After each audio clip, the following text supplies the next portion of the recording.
So when Sima Yan was emperor, he had a plan. He knew his son Sima Zhong was not up to the job, but the idea was this: let Sima Zhong hold the throne for now, because his real hopes rested on his grandson Sima Yu. What Sima Yan never saw coming was that the very thing that disrupted his plan was a decision he himself had made years before. Back when Sima Zhong was still a crown prince, they needed to find him a wife. The one they chose was the daughter of Jia Chong, one of the most powerful officials at court. Her name was Jia Nanfeng. This marriage was controversial right from the start. Sima Yan had actually considered the daughter of Wei Guan, but Empress Yang passed for the daughter of Jia Chong. In the end, Jia Nanfeng got the position. The reason was pretty straightforward.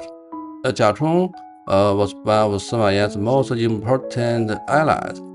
This marriage was a way to keep him happy and to take his family close to the throne. So Sima Yan made his choice.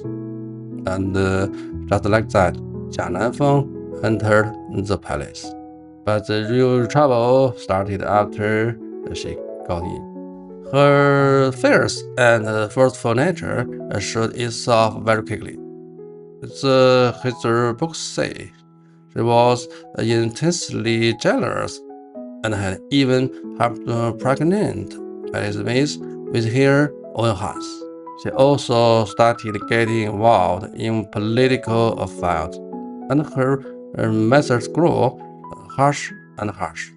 People at the court was starting to realize that the emperors would one day become someone very hard to control.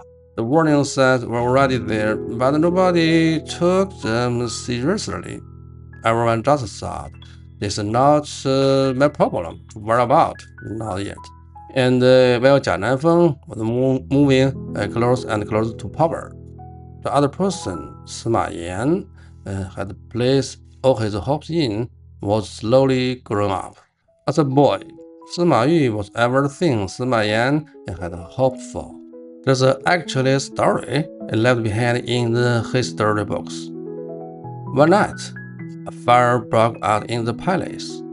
Young Sima Yu grabbed Sima Yan and put him into the darkness.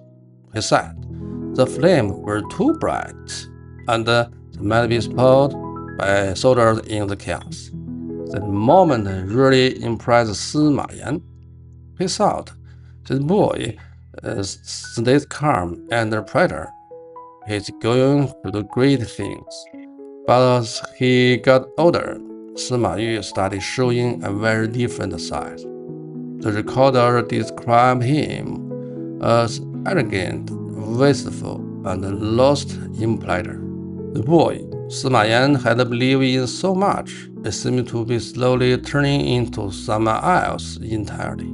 And at the same time, Jia Nanfeng was becoming more and more aware of exactly who her real threat was. The way Jia Nanfeng saw it, if Sima Yu ever took the throne, both her power and her safety would be gone. Sima Yu was not her own son, and around him were people who wanted her out. If he became emperor, she could lose everything she had built, or worse, face punishment. So she decided to move first. She set a trap for Sima Yu, fabricated evidence, and claimed he was plotting treason. Sima Zhong believed it. He issued a decree stripping Sima Yu of his title.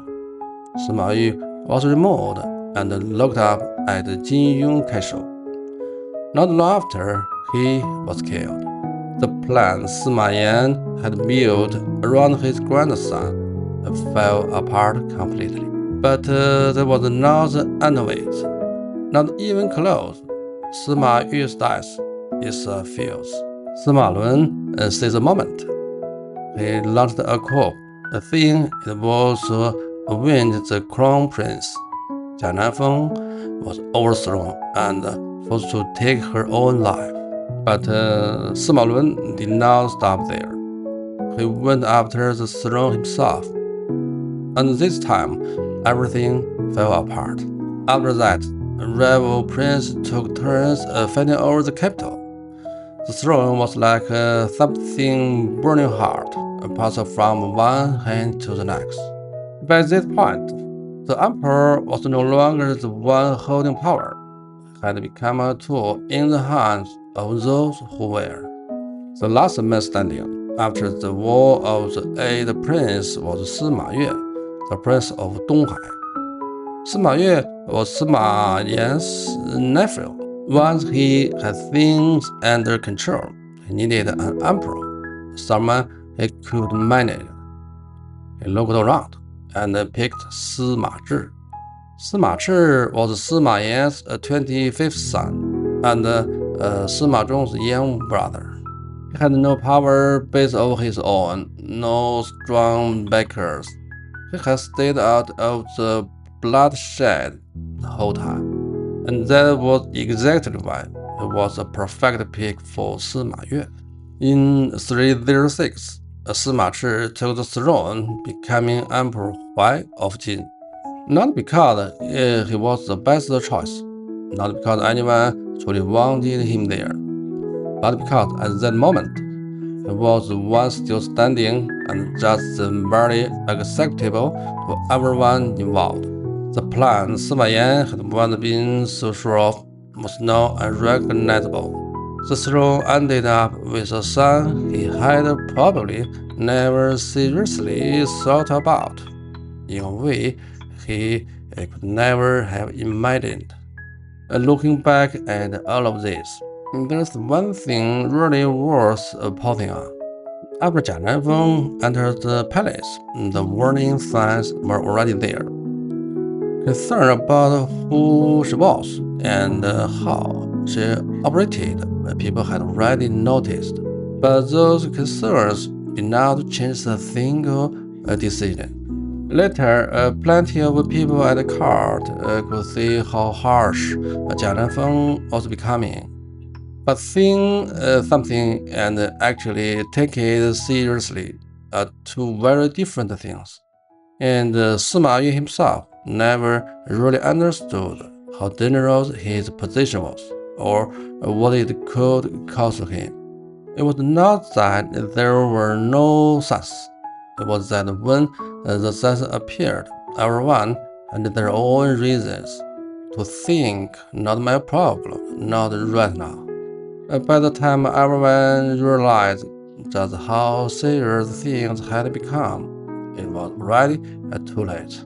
Sima Yan had set up a plan for succession. He thought of his son, he thought of his grandson, he thought about keeping the throne in the family. But what he never thought about were the things he had already seen and chosen to ignore, and how they would eventually come back. The ending of many stories is buried in the beginning.